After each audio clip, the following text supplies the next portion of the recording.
All right, spring highlights, Twins and Rays yesterday. Manuel Margot in a 1-1 game solo shot to give the Rays the early lead. Top of the fourth. Redone. How about this? I like this moment here. First of the spring for new Twin Carlos Correa. Whack. And, man, that went a long way. That ball. Worth another look. Yes. Rays on top 4-2 in the sixth with Max Kepler coming to the plate. And look at Wander Franco go. Nice. Yeah. See, that's why we got to get rid of the shift. You don't see plays like that when guys are sitting that's good. one spot. Good, you got to move guys Indeed. around, get some athleticism. Hey, Joel Sherman rejoins the Wednesday show, leading the league with some fresh looks at, and we did this at the top of the hour with regards to the Dodgers and the Blue Jays trying to replace really important players. So as we just took a look at Carlos Correa starting in his new uniform, what is the plan in Houston as far as life without Carlos Correa? Yeah, we'll go to the prospect Jeremy Pena to begin the season. Obviously, this was an offseason of a lot of shortstop shuffling. It was the greatest shortstop free agent class in history, and Carlos Correa is gone from the Astros. And we were seeing a little bit of the drip away from those great Astro lineups. George Springer last year, Correa this year. I mean, I would still point out Altuve, Bregman, Tucker, Brantley, Gurriel, Yordan Alvarez. That should make it easier for a young player to break in, but pretty big shoes for Jeremy Pena. Yeah, I would say so, too. And I would just add one other thing to think about with this for a team that expects to contend. He's played 30 games, Pena, above A-ball in his career, and he's now making a big jump up to the majors probably. Did they consider Bregman playing short? You know, I think it was in consideration, but, you know, he has played third for a while. You know, it's a little bit like with Fernando Tatis Jr. out in San Diego. Do you play with the idea of Manny Machado moving back over to shortstop? They've decided not to do that. They'll likely go with Kim and Abrams there. So I think this is just the comfort level of Bregman has just played a lot of third base these days. He's coming back from not a fully healthy season, so I don't think they were real comfortable moving him again. So there's a relatively unknown commodity replacing Carlos Correa at shortstop for the Astros. Let's continue this exercise with other teams and other stars that have departed. We know that there's another star that's going to play first base instead of Freddie Freeman in Atlanta. And as good as Matt Olson is, he doesn't have Freddie Freeman's skin in the game or kind of institutional clout that Freddie did. Let's talk about life after Freddie in Atlanta. Yeah, you know, Matt, obviously it's hard to replace Freddie Freeman, who's among the handful of best hitters in the sport. There'll be some pressure there. In a lot of ways, Matt Olson is coming home. He's from suburban Atlanta. He'll be their first baseman. I mean, it's a pretty good facsimile as far as power. He's probably even a better fielding first baseman. But I would remember that the Braves won the World Series last year without Ronald Acuna Jr., without Marcell Ozuna. So this feels like a group effort to replace Freeman this year. Can Ozuna, who was off to a poor start last year before injury and being suspended under MLB's domestic abuse protocols, can he return to the guy who led the National League in homers in the shortened 2020 season? And Acuna was on the way to potentially winning the National League MVP when he hurt his knee last year in early July, just before the All-Star break. So this feels like isn't just Matt Olson replacing Freddie Freeman, but can they get two guys who were on the team last year but didn't play in the postseason to help as well?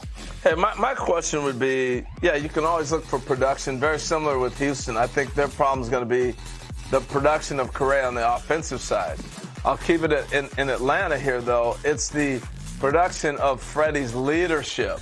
And so does that mean Dansby Swanson takes a leap forward as becoming more of a captain of that team with three other guys up? I'm curious your thoughts on that, because that's where I think they're going to miss Freddie the most. You know, from what I've heard, you know, Freeman was an institutional leader in that he had been there a long time, gone through the ups and downs there, obviously had been the face of the franchise baton pass from Chipper Jones, but he wasn't a rah-rah leader type. And just to the point of Dansby Swanson, you see how mercurial this all could be, because he's a free agent after this season, and the Braves are going to have to decide, do they stick with him or go in a different way? But Harold, I agree with your point that when you move out someone who you're positive can play in your environment at a high level under the highest stress, you always wonder what it looks like in the following year. Well, let's face it, Freddie Freeman was in Atlanta a whole lot longer than Kris Bryant was with the Giants. But Bryant was so valuable in San Francisco last year, playing every place defensively, batting everywhere in the lineup. How do they plan on replacing a guy that was so multifaceted in the city by the Bay?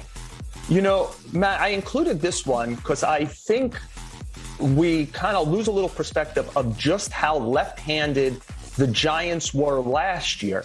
And that was before Buster Posey retired, before Kris Bryant left, and now before Evan Longoria was injured and will miss at least the beginning of the season.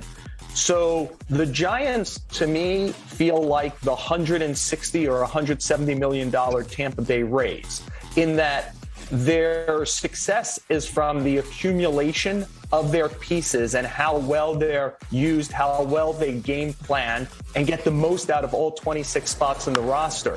But sitting here today, is Wilmer Flores the best right-hand hitter on the San Francisco Giants? Now, he is a very, very good against lefty pitching. It's one of those pieces that really works for them. But there's not a lot of righty. And I'll say this just to combine it with what Harold asked previously. Buster Posey was unquestionably the leader of that team. Do Brandon Belt and Brandon Crawford step up and fill that void as well? Yeah. Hey, lastly on your list of teams looking to replace really valuable pieces, Erod is in Detroit. He was great last year for the Red Sox down the stretch. What are the rotation plans without him moving forward? You know, I think one of the key parts of allowing him to leave was that the belief that after Chris Sale only made a handful of starts late last season after returning from Tommy John surgery, that one left-hander would essentially be replaced by another left-hander in Sale. But Sale fractured some ribs. He's going to miss at least the beginning of the season. I believe, if I read correctly from some Boston media, he's beginning to throw again today. But throwing again means that he essentially has to go through a full spring training at the very least, even if there are no hiccups going through. So it's hard to believe he'll pitch in April. So when do they get him? You're putting a lot of weight. Last season was Nathan Eovaldi's by far best season. He got Cy Young, down ballot Cy Young award votes. He made 30-plus starts. Can he back that up? It's a big year for him as well. He's a free agent at the end of the year. Nick Pivetta looked like maybe he made some strides. They brought in Rich Hill and Michael Wacha. But this is not an area of strength for the Red Sox, who made their strength even stronger by getting Trevor Story, which is their hitting. The question is, do they have enough starting pitching, and did they let a guy go out the door who brought some real stability to this? Yep. I don't know that they don't change roles for somebody like Garrett Whitlock. I don't know that they're not involved in the Johnny Cueto discussions that are happening with multiple suitors. I would agree with you that the Red Sox are still trying to figure out how to take those innings and account for them moving forward. Joel Sherman on a Wednesday with some interesting stuff. The Giants thing that Joel brings up is fascinating. There are I guess, anti-Giants people out there that believe last year is not replicable, which I do, by the way. I think they're going to be good again this year. And they point to some very real things. Lineup imbalance, no Buster Posey. Like, those are all pretty real concerns. No Kevin Gaudsman in the rotation. There's some questions to be answered for a team that was so good last year. They had a career year last year. We have to be honest about that. Way overachieved. So we'll see where they fall this year. Can they repeat that? I will say this one thing, though. I would rather be more right-handed, like the Yankees had that problem. They're too right-handed, not enough lefties, than more left than right. Because you don't have right-handed specialists. You have left-handed specialists. And so I think it's a little more difficult for left-handers to hit lefties than righties to hit righties. You grew up facing right-handers all the time. But what about the fact that 70% of the starting pitching in baseball is right-handed? I'd rather have – I grew up facing right-handers. You'd rather hit right-right? Yeah, okay. instead of left-left. You just don't see enough left-handers as a kid growing up and adjustments along the way. I think left-handers have a huge advantage. Okay. And so if my team's all left-handed and I got more left-handed pitching, I think that's more difficult than having a right-handed lineup that's going to face right-handers. Got it. I see what you're saying. Yeah, there's similar questions around teams like the Astros, who are looking for life after Lance McCullers, who's not available on opening day. The good news for Houston is that guys like Justin Verlander are more than capable of putting back those innings. And after a break, we'll not only show you some highlights from Verlander and company, but Anthony Castro